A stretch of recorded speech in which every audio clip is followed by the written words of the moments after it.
लेकिन हमें मालूम है कि सरकार किसी हालत में ये सब कुछ नहीं करेगी, क्योंकि जैसे हमारे लिए जिंदगी और मौत का सवाल है, इसीलिए सरकार को भी इसे वापस लेना उसकी बड़ी फजीहत होनी है।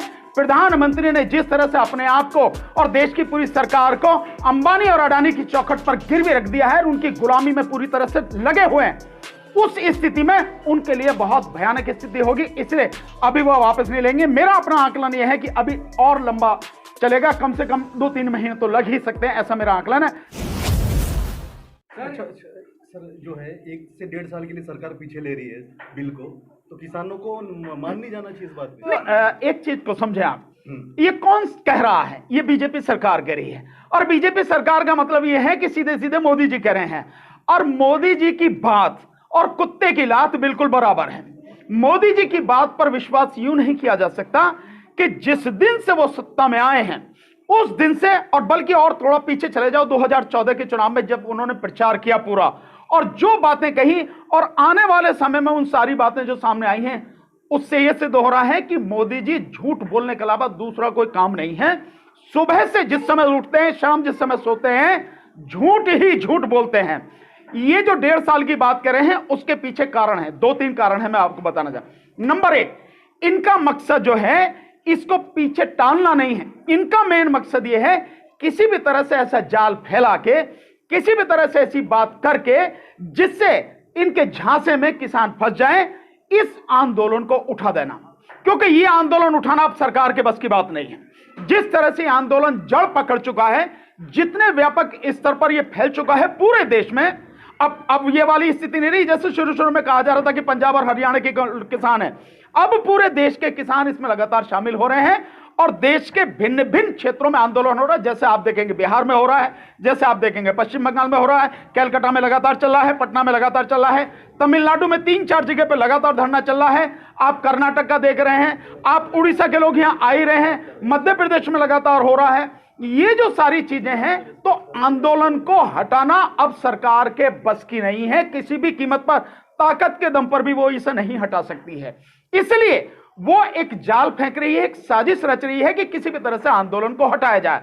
उसी जाल के तहत ये एक फेंका गया है कि भाई 1.5 साल के लिए हटा दें। इसमें एक चीज और है कि 1.5 साल के अंदर आप देखेंगे कि पंजाब में और उत्तर प्रदेश में और उत्तराखंड में तीनों जगह चुनाव होना है। चलिए मान लेते हैं कि सरकार को जो है, बीजेपी को पंजाब की कोई फिक्र नहीं, वहां पे जितनी भी सीटें हैं उन्हें पहले भी नहीं थे सरकार में, अब भी नहीं होंगे तो कोई फर्क नहीं पड़ता, मान लेते हैं।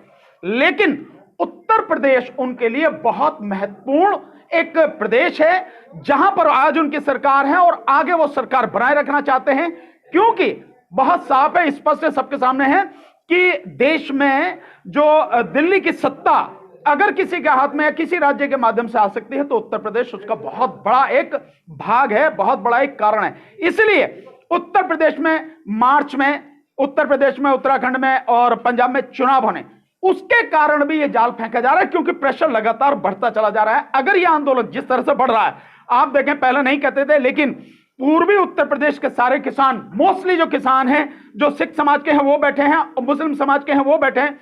इसके अलावा आप ये देखिए पश्चिमी उत्तर प्रदेश का किसान वो लगातार यहां बैठा है, चाहे सहारनपुर हो, चाहे मुजफ्फरनगर हो, शामली हो, चाहे बिजनौर हो, चाहे जो आपका मेरठ हो, कोई भी जो ये जिले हैं, चाहे आपका बुलंदशहर है, साथ में आपका गौतम बुद्ध नगर है, इधर मुरादाबाद है, अमरोहा है, ये सारे जिलों से लगातार किसान वहां आकर बैठे हैं। विशेषकर उनकी उपस्थिति आपको गाजीपुर बॉर्डर पर मिलेगी।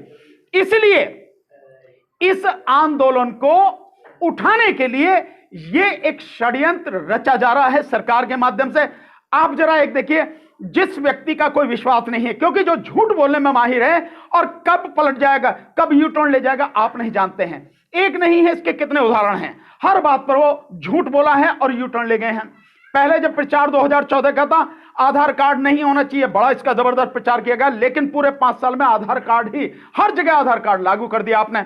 दूसरा, एफडीआई नहीं आना चाहिए, आपने एफडीआई लाए और 100% उसमें आपने एफडीआई को छूट भी दे दी, यहां तक डिफेंस के क्षेत्र में भी छूट दे दी। और दूसरा, आपने कहा 2 करोड़ रोजगार होने चाहिए, आज की तारीख में 14 करोड़ रोजगार आपको दे देने चाहिए थे सरकार को, लेकिन 35 करोड़ लोगों को सरकार ने बेरोजगार कर दिया। जो नोटबंदी की, नोटबंदी से पूरे देश को तबाह कर दिया, जीएसटी से तबाह कर दिया। जीएसटी में भी 3 साल में 4000 से ज्यादा संशोधन हुए हैं और इसके साथ साथ 1.25 लाख करोड़ रुपए से ज्यादा का जीएसटी में घोटाला हो चुका है। अब तक की स्थिति यह है। तो जो व्यक्ति बोल रहा है वो बिल्कुल उसके उलट काम कर रहा है, इसलिए उस व्यक्ति की बात पर कोई भरोसा नहीं किया जा सकता।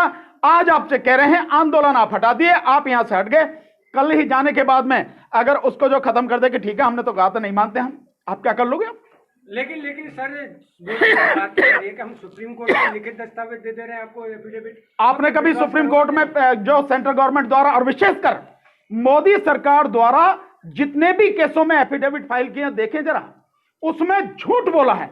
राफेल के विषय में इन्होंने झूठ बोला, एक चीज नहीं है, कई ऐसे मामले हैं जिनमें एफिडेविट में भी इन्होंने झूठी जानकारी दी है, झूठ बोला है। तो जो सरकार झूठ बोलने में माहिर है, जो सरकार यूटर्न लेने में माहिर है, जो सरकार इस देश को पूरी तरह से गुमराह और बर्बाद करने पर तुली हुई है, उस सरकार के प्रधानमंत्री का, उस सरकार के मंत्रियों का, इनका क्या भरोसा किया जा सकता है? इनका कोई भरोसा नहीं है। इसलिए मेरी सलाह बहुत बिल्कुल स्पष्ट है और इसमें किसान जो संघर्ष समिति के जो साथी हैं वो लगातार इसमें पूरी तरह से खरे उतर रहे हैं और लगातार इस बात को समझ रहे हैं कि ये केवल और केवल इस आंदोलन को खत्म करने का जाल है। इसीलिए उन्होंने साफ मना कर दिया कि कोई 1.5 साल नहीं, कोई 1 साल नहीं, जब तक ये कानून वापस नहीं होंगे ये आंदोलन बंद नहीं होगा और एमएसपी जब तक कानून नहीं बनेगा ये आंदोलन बंद नहीं होगा। सर आप सुप्रीम कोर्ट के वकील हैं, जब बताया जा रहा है कि सुप्रीम कोर्ट में भी एफिडेविट में भी झूठ बोला गया, तो फिर सुप्रीम कोर्ट की गरिमा कहां बचती है? नहीं, सुप्रीम कोर्ट की गरिमा नहीं, बल्कि होना यह चाहिए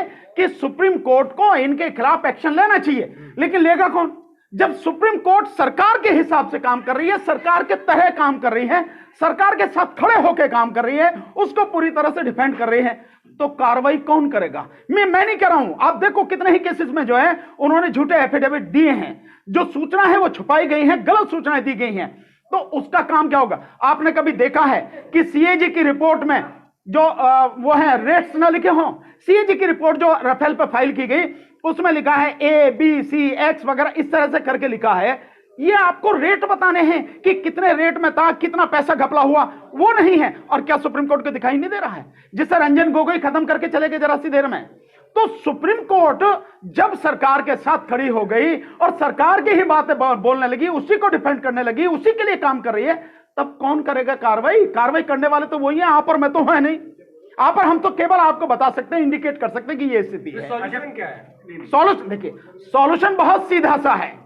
सरकार को ये तीनों कृषि कानून वापस लेने पड़ेंगे और एमएसपी को कानून बनाना पड़ेगा और एमएसपी भी वो देनी पड़ेगी जो स्वामीनाथन कमीशन की रिपोर्ट के हिसाब से जो किसान की न केवल लागत बल्कि उसकी मेहनत पर C2 जो आज की तारीख में मैं एक उदाहरण से आप समझेंगे, 1975 जो है जो गेहूं का समर्थन मूल्य है, वो समर्थन मूल्य के हिसाब से अगर आज की तारीख में हम C2 के हिसाब से कैलकुलेट करें स्वामीनाथन के हिसाब से, तो 3000 रुपए प्रति क्विंटल गेहूं का रेट बैठता है। इस हिसाब से कैलकुलेट करके और उस पर कानून बनाना पड़ेगा और सभी 23 फसलों पर जिन पर घोषणा की गई है एमएसपी की, उन सभी 23 फसलों पर एमएसपी देनी पड़ेगी। इससे कम का कोई मतला नहीं है, इससे कम का कोई मतलब नहीं है। जब तक नहीं करेगी सरकार तीनों कानून वापस लेना और ये एमएसपी जिस तरह से मैंने आपको बताया ये नहीं करेगी, आंदोलन लगातार चलेगा। आंदोलन कितना भी लंबा करना पड़े हमें इससे कोई फर्क नहीं पड़ता, लगातार आंदोलन चलेगा। भानु प्रताप जी, आखिरी सवाल मेरा ये कि आज 11वें दौर की वार्ता है, क्या आपको लगता है कि समस्या का समाधान हो पाएगा? नहीं, मैं जानता हूं नहीं होगा। बिल्कुल बिल्कुल मैं स्पष्ट रूप से कह सकता हूं कि ये सिर्फ सरकार जो ये सारी चीजें कर रही है, देखिए हम तो लगातार सरकार की बात का सम्मान करते हुए मीटिंग में शामिल हो रहे हैं, वार्ता में शामिल हो रहे हैं, लेकिन हमें मालूम है कि सरकार किसी हालत में ये सब कुछ नहीं करेगी, क्योंकि जैसे हमारे लिए जिंदगी और मौत का सवाल है, इसीलिए सरकार को भी इसे वापस लेना उसकी बड़ी फजीहत होनी है। प्रधानमंत्री ने जिस तरह से अपने आप को और देश की पूरी सरकार को अंबानी और अडानी की चौखट पर गिरवी रख दिया है, उनकी गुलामी में पूरी तरह से लगे हुए हैं, उस स्थिति में उनके लिए बहुत भयानक स्थिति होगी। इसलिए अभी वो वापस नहीं लेंगे। मेरा अपना आकलन यह है कि अभी और लंबा चलेगा, कम से कम 2-3 महीने तो लग ही सकते हैं, ऐसा मेरा आकलन है। आज की उसमें भी कुछ होने वाला नहीं है। चाहे हो सकता है वो कोई और प्रपोजल दे, लेकिन होना नहीं है, क्योंकि जब तक वापस नहीं लेंगे, एमएसपी कानून नहीं बनेंगे, इससे कम पे किसान राजी नहीं होंगे किसी भी कीमत पर। चलिए ठीक है, बहुत बहुत एक